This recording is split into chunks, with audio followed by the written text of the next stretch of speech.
Welcome to Landlord Diaries, where we talk about midterm rentals and the opportunities behind them. We'll share landlord stories, talk about maximizing investment potential, and discuss how to live the very best landlord life. This podcast is proudly brought to you by Furnished Finder, the place for everything midterm rentals. Remember to like and subscribe if you enjoy our content.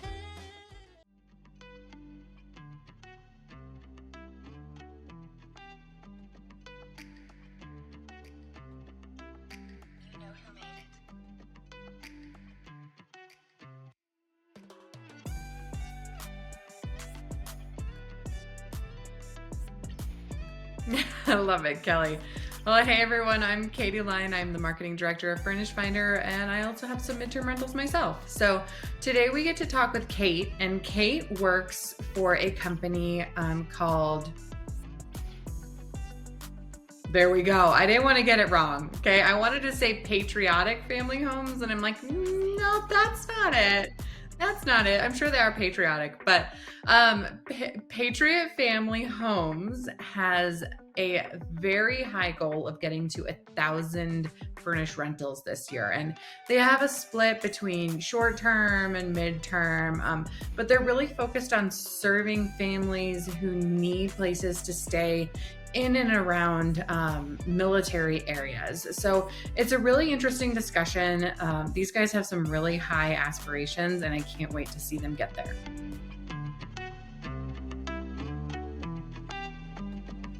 Kate Homme is the Chief Growth Officer at Patriot Family Homes, headquartered in Chattanooga, Tennessee. Patriot Family Homes is proud to be a veteran-owned company focused on meeting the need for affordable, reliable housing, predominantly near military bases in the South. The company is making big waves in the midterm and short-term rental space and corporate housing with a 2023 company goal to acquire 1,000 furnished listings this year through acquisition, property management, and leasing. Kate, we are so honored to have you on the show. How are you doing today? Very well caffeinated. Great answer. How are you doing? I have this energy without caffeine. It's just natural. She does all the time. I can attest to that. I at least always have 2 caffeinated beverages on my desk, and Kelly's always rocking water. So okay, I actually had a friend that did a test once and decided that caffeine might actually make you more sleepy because you're reliant on it in the morning. And so sometimes I'll go with, well, right now I only do decaf, and so yeah, I think I believe that. Like that. I never needed it until I had kids, and then I was like, oh, I understand this. Yes. Kids brought me from like 1 cup in the morning to about 4 daily. Wow. At this point, I do have headaches from withdrawals, and And what's your go-to? Black coffee, lattes? What do you like? I wish I could be cool enough to drink black coffee. That's a lifelong goal of mine, but I don't. I have an espresso machine, Nespresso, and that has made me forego all Starbucks and anything because it's just so good. So I just do espresso with like a little bit of creamer. Nespresso is amazing. Well, cool. Well, let's jump into the episode, which is what was the inspiration to start Patriot Family Homes in 2018? And you are not the founder, founder Joe Riley. Tell us all about his vision. Oh, gotcha. Well, Joe is a serial entrepreneur who is just a genius in the business space, right? Sees a need and knows how to go after it and then grow. However, he and my husband worked together in the military. And as I got out of the military, I happened to be available to help him a little bit with his endeavor. Issue surrounding military housing, and we have to move every 1 to 3 years, and that means packing up the whole family. And so he identified that need for furnished housing around military bases. And so we started that way. He rented out his own house while his wife is a consultant, travels a lot. And so, she would go and be like, all right, houses for rent, and then, put that up. But he started that and grew a little bit of an imprint in the Columbus, Georgia area. Then they moved up to, which is Fort Benning, soon to be Fort Liberty, I think. But then moved up to Fort Campbell, where he met, my husband was actually his commander. And so we started acquiring houses on purpose for this together. And then, yeah, one thing led to another. We're both very growth oriented and never sleep. And maybe that's the caffeine. We're We're getting a theme here. Wait a second. So you're expressing a theme that we hear a lot on our show, which is see a need and meet a need. And what better need to meet than supporting our military families? So that's amazing. Katie, I don't want to take over, so I'm going to let you jump in and ask your first question. I always love to get the backstory with everything, just because I think it gives such a clear picture. So tell us, you gave us a little bit of how you got started. Tell us how many properties you have now in the company and what you guys' structure is. Are you acquiring them and purchasing them? Are you partnering with landlords? Like, what's kind of your structure there, and how have you gotten there? I'm gonna regret letting you go first. You just combined 4 of my questions in one. This will be sorry, man. There's so many questions. So like, I'm gonna. This is the problem when I get told, go crazy, Katie, and I'm like, all right, here we go, man. Okay, so as far as like what we're acquiring, right? Right, like what your portfolio is, how'd you get there, and like what's your technique? Because we have some guests who co-host, and we have some guests who, they want to purchase everything, or right. Well, at first we just purchased with like our own money, flipping the VA loan around, financing with guarantors, like purchase small, make it happen renovations, and then furnished in the most disorganized but scrappy way possible, and then took them live. And then we eventually realized like there's use in doing a rental arbitrage method for expansion. It takes way less capital to get into a market, to get your own data, and then you show that performance to banks and you get funding to buy there yourself. And so we do rental arbitrage now still in our existing markets. We love to do it with larger homes that are super unique, that, somebody bought and wants to maintain, because we have like a castle in Columbus, Georgia, of all places. And okay, we're going to need a picture of that castle to add to this YouTube episode.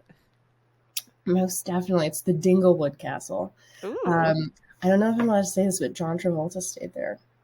That's fine. I hope you are, because we're totally going to make that live. Which is like, my first question is like, what's John Travolta doing in Columbus, Georgia? But,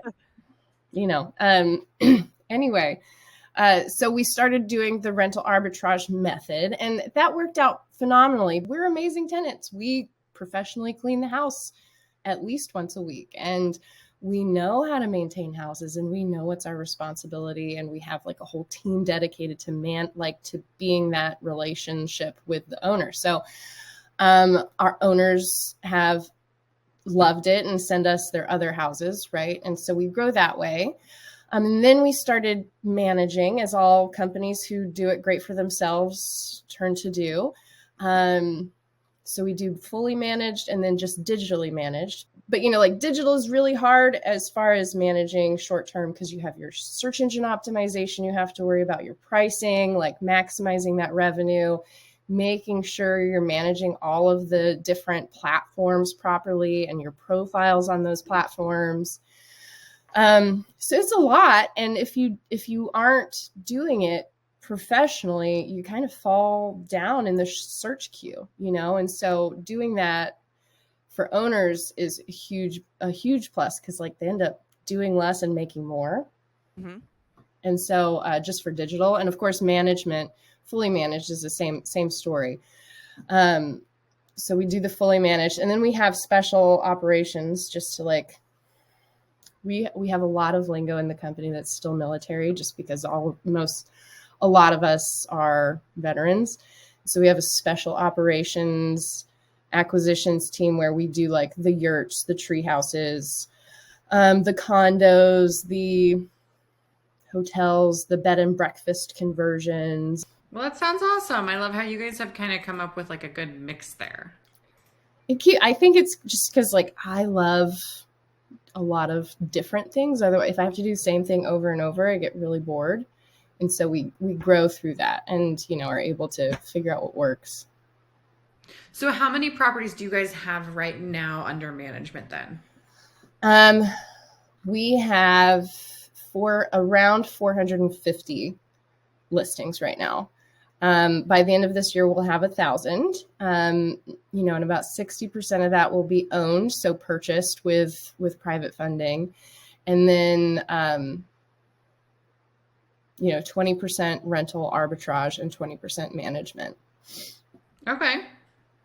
You said something not too long ago that I wanted to make sure and hone in on. You mentioned that y'all take care of your properties so well that you're excellent tenants in your arbitrage type rentals and just excellent owners as well.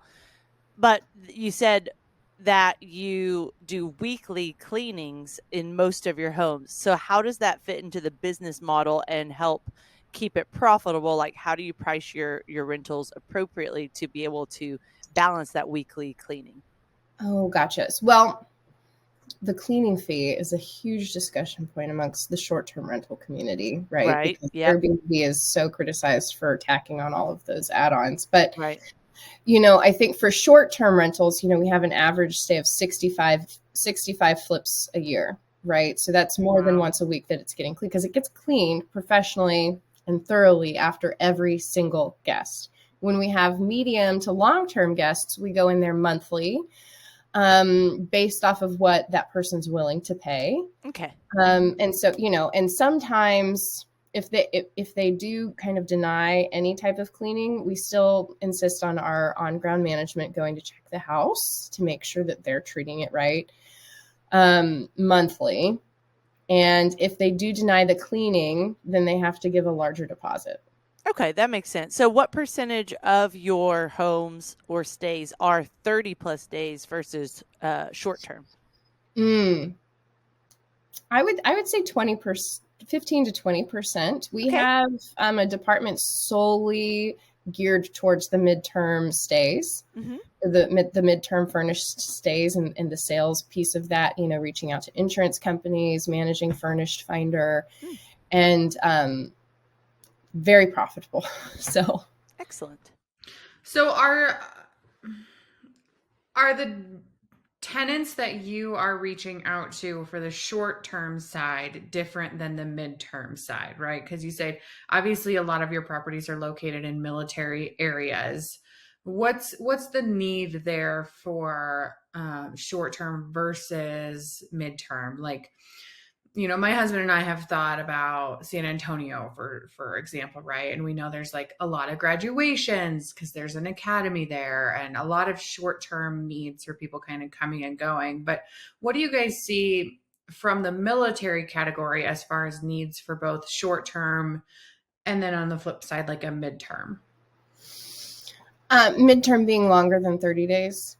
Correct. Yeah. I mean, I would say, so for military, it's probably about 2 weeks, right? Most of the families that we encounter, their initial plan is not short-term rentals. It's to move directly into their house.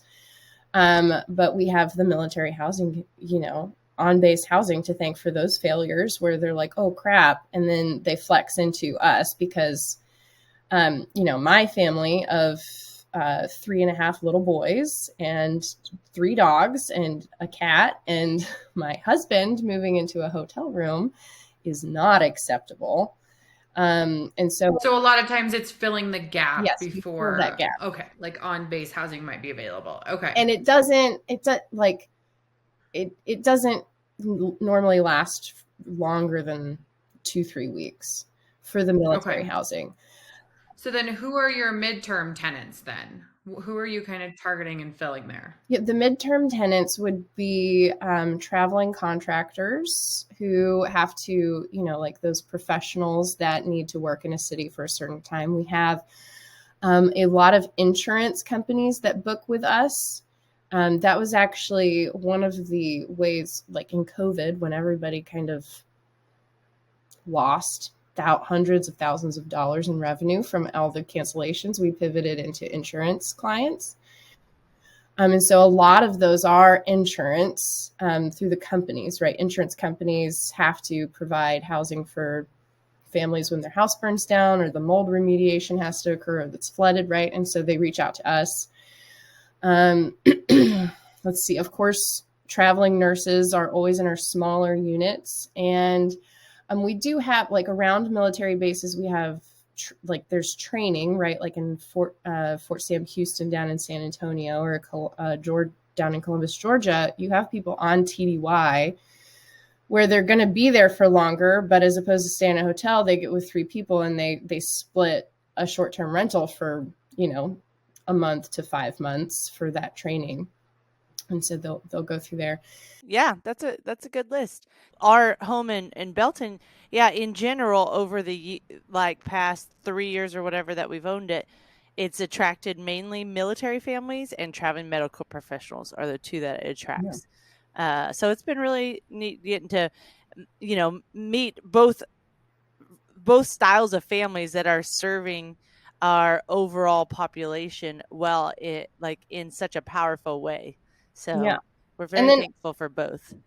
I would also just recommend to appeal to, like those families in need, like the military families, like making sure your house is not just a medium-term house. It's like a home, right? Like you have it furnished to be able to support taking care of kids and dogs. Mm-hmm. And, like the never accepted cats, right? I think with the pet thing, yeah, know that you've set yourself up for success with the right deposit, and that you've also vetted. Like, I always like to have a conversation with my midterm rental guests. Mm-hmm. It's that one extra step to see their personality, what they're like before you move forward with the tenant screening. And I always have that conversation. Hey, what does the life of your pet look like if you're not home? So we've had plenty of dogs that haven't been crated, because I've asked, and, they say, hey, well, he's an 8-year-old that, he just doesn't have much of that drive left in him. And then if they want to get up on the beds and couches, then I just ask that they put put your own blanket or some blanket down that can get stained and get, scratched like a cat, like if a cat is kneading or anything like that. So that's, and then remind them, I'm asking you all these questions because it is going to be this amount of a deposit, and I want to make sure you're going to get your deposit back. So that's how I vet our pet owners, for sure. So cats, dogs, they've all stayed with us. We've even had a duck in a long-term rental. A duck? That one was not approved, but it showed up one day, and we had a large deposit, so we let him keep the duck. That reminds me of Friends with the chick and the duck. Okay, I want to circle back. Why 1,000 units? I know you guys have a goal for this year for 1,000 units. What is the story kind of behind that goal? It's because we can. It's hard. It's going to be hard. Somebody at one point, our COO came in and he was like, I think we should be more realistic about that and dial it back to 800. And I was like, absolutely not. Somebody told me 1,000. Anything less than 1,000 is failure on my part. So we're getting 1,000.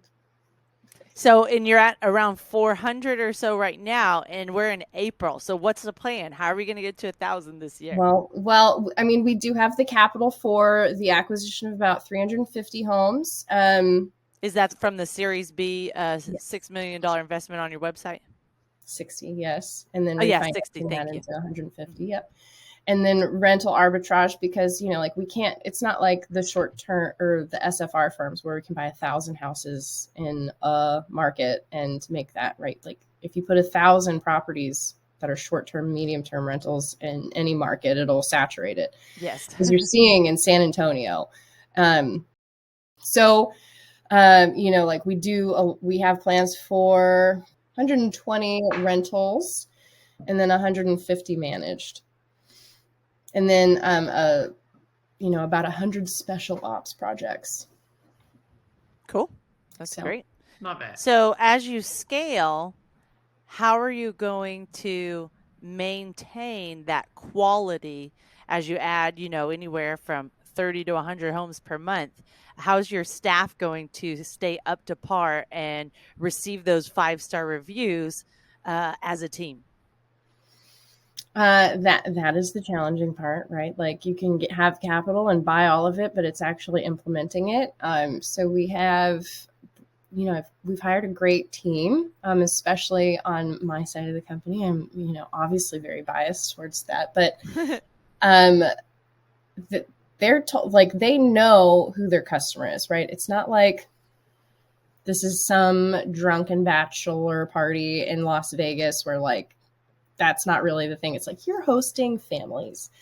These are places people need, not want. And so you have to make them usable. Like you have to keep them in mind. And so, you have to cut corners sometimes on the renovation because there's just not money in the budget to make it look super amazing and Instagrammable, if you will. But the amenities, the stuff that we put in the home, the cleanliness, the hosting of the families to make sure that they're there, like that's where we succeed.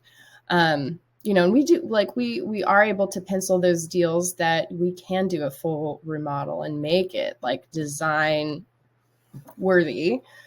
But in this market these days, ensuring you get a 10% cap rate, it's like, we're not going to be able to, we're just going to clean the carpets and we're going to paint. And that's good, right? As far as reno, like, yes, I would love to do new tile in every house, but you just can't do that. You have to be economical about that. For sure. But yeah, it's really just the team knows the mission and they know who they're serving. And we're a startup still. And so everybody's really growth oriented and scrappy and just here to make it happen. And like preserving that culture is how we're going to get there at 1,000 homes and still maintaining quality. What percentage of your employees are veterans? Oh, not as many anymore. Okay. We do have a lot of military spouses, okay. Which was one of the first things I was very passionate about hiring in the beginning. But, I would say it's probably a 50-50 mix just because you do need like some industry knowledge and know-how so you don't have to reinvent the wheel every time. And, but I would say the veterans, we do have a skill bridge program for veterans transitioning out of the military to come into our company. And then, great. With their performance, they get employment. Like we had a command sergeant major come in as an intern for us for 6 months. I was like, sergeant major, you're not really like an intern. Okay. You're like special. But he is now in charge of all of our sales managers. Excellent. And just, is an amazing asset to us because he has like that grit, that scrappiness and the story and can make sure like he like trains and holds the sales reps accountable like he did all of his soldiers his whole career. So, nice. But yeah, and then military spouses are just like, the engine that makes everything run for us. Mm-hmm. So. All right. So we have heard Joe on a different podcast that has said that your company is like the Walmart of furnished rentals. Tell us what that means. Well, Joe loves Sam Walton. So that's like his I think when we first started reading a book, he would book clubs, he's like made in, Made in America or something, his Sam Walton's book. But Walmart's expansion plan is genius when you look at it. There have been research papers, like dissertations written on this because they didn't pursue the sexy deals, right? They didn't launch their market in New York City. They didn't launch stores in New York City or Las Vegas or Los Angeles, Chicago, right? They started in Bentonville, Arkansas. And they expanded bit by bit, but servicing communities that actually needed their product. Good And point. and they created such a foothold in all of those suburban markets that they eventually took over with their superior logistics, their superior, like pricing, and it became impossible for other companies to compete with them. And so, similar to us, we did not go after Las Vegas. Deals have been presented to us. Nashville, that was one of the first ones, because we were like an hour outside of Nashville in Fort Campbell. It's like, oh, we could go to Nashville, but that's just not our brand. That's not our style. I am not like an Instagram model designer. And, you have to be there, but that's very expensive. Like it costs them like $40,000 to furnish a house in that market at the time that we were looking at it. And it cost us like $12,000 to furnish a house, right? Like we just can't, it's expensive to go there, and you go there for the show, not the like need. Mm-hmm. Yeah. So very similar expansion model, right? Where we're targeting markets where people need us. They don't necessarily want to have to rent a home because they have to go home for a funeral. They need to. And so we're there to fill that, much like Walmart. So. Right. I think there's also something to be said, even when the economy shifts or takes a downturn, Walmart still has customers. Walmart. Right. And it's like one of the first places you see in rural markets, right? It's like, hey, we've made it. We have a Walmart now. Yeah. It really does present itself as a need, right? And I think that's very representative. So I appreciate that thought behind there. I think that's really interesting. And I'm glad you explained it, because when I first saw that Kelly had written, the Walmart of furnished rentals, I was like, it's not me. So it's sure. Joe. Joe said it on another podcast. I mean, you have to embrace it though, because like Walmart is the number one employer of people in the United States. It's not the government. That brings us back to the whole purpose of the episode, which is providing for military families that need a space before their next transition, right? And while y'all provide for other travelers as well, it's like your heart is there for the military families, and I love that. So and you served as well, Kate? I did. I was what can you tell us about your experience in the military? Oh gosh. Well, my husband and I met at West Point. I was in the field for 11 days, and coming out on a ruck march, we met as the sun rose over the Hudson Valley. And like camo on and everything. But anyway, Carson, my husband always likes to say the military issued him everything he needed to include a wife. And so, but yeah, let's see, he commissioned into the infantry as an officer, and I commissioned into medical service. So as an epidemiologist back before it became cool due to COVID, and then served up in, so I was at Sam Houston for about a year, and then Fort Lewis up in Seattle. The rest of it. And then ended up, I really wasn't as great an officer as I would like to think, just because I'm more entrepreneurial at heart. Like I don't like to be limited by rank and time at station. So it was also impossible to raise a family for me, because like we had children and then both of us were set to deploy. And I was like, wow, I didn't have kids to have my parents raise them, and I really don't love it. So I'm going to get out. Yeah. Is the military supportive? Like if you do end up having children and your assignment is not complete yet, how does that work? Are you able to go ahead and leave the military, or do they have you finish out your service?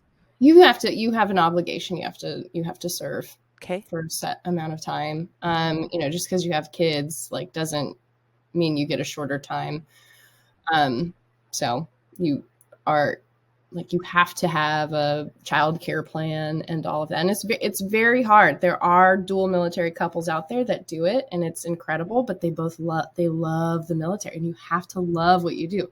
My husband loves what he does and would never get out. And so it's like, I just really think there's more out there for me. I think corporate could be fun, and I want to, not have to miss my kids on these deployments. But of course, deployments aren't really happening as frequently these days because this was back, in 2017. So. Okay.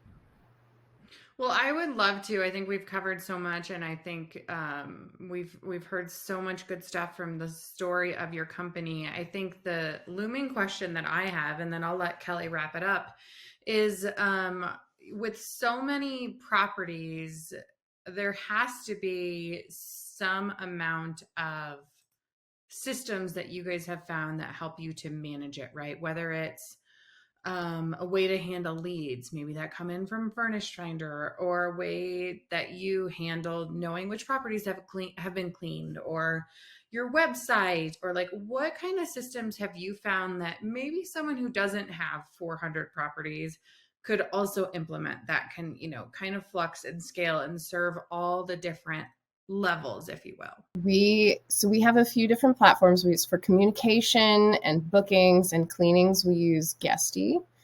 That's been really great for us. On my side of the house, which is more so, growth. So I manage the management growth. So all of the inbound leads and outbound leads for that. Let's see, and then the rental arbitrage, right? And then implementation of that is very difficult to like fold it into that home that people need and make sure that operations is set up for success. And then of course, like purchasing and renovating, we're fully integrated. So we're doing all of that in-house. And it is very complicated. And we use Asana. I'm a huge Asana advocate. And I think you can use Asana if you have one property, for all of the tasks that you have, because you can, just have a project for quarterly maintenance and checklists for cleaning and all of this, right? Or you can create this huge engine of a project. Our pipeline is I majored in nuclear engineering. And so it's like modeled after a nuclear engineer or a nuclear power plant of like the systems that have to happen and get implemented and the items that have to be checked and updated in order to move a property down the pipeline. Love it. But that's super complicated. And even our sales is managed through Asana to a point, right? We have a CRM that, is managed through Venturi. But like once we start signing the deal and having to onboard it, it gets put into Asana. And so I would endorse Asana for free, which I'm doing right now. Like it's so much better than all of the other task management platforms too. So anyway. Love it. Well, Kelly, what kind of final questions do you have here before we wrap up? I just wanted to add, I put in cleaner checklist for furnished rentals on ChatGPT, and it was pretty cool, the list that came out. So if you haven't tried ChatGPT yet, get on there, have some fun. It's free right now. Right now. I love it. But thank you for your service in the military. Thank you for everything you've shared about Patriot Family Homes on the episode today. There's likely going to be comments from guests that watch listeners that watch the show. So we'll let you know if anyone reaches out and asks you a question specifically. But in general, reminder everyone, if you want to connect with Patriot Family Homes or with Kate, all the details will be in the show notes on YouTube and on the audio platforms as well. So Kate, any final words? Oh gosh, no final words. Thank you so much for having me. And I hope this was good content. I'm sure everyone will love it. And we just want to remind you, please subscribe, like, and comment, or leave us a 5-star review on Apple Podcasts or Spotify if you're enjoying our show. We appreciate it. We'll see you guys next week. Bye, everyone.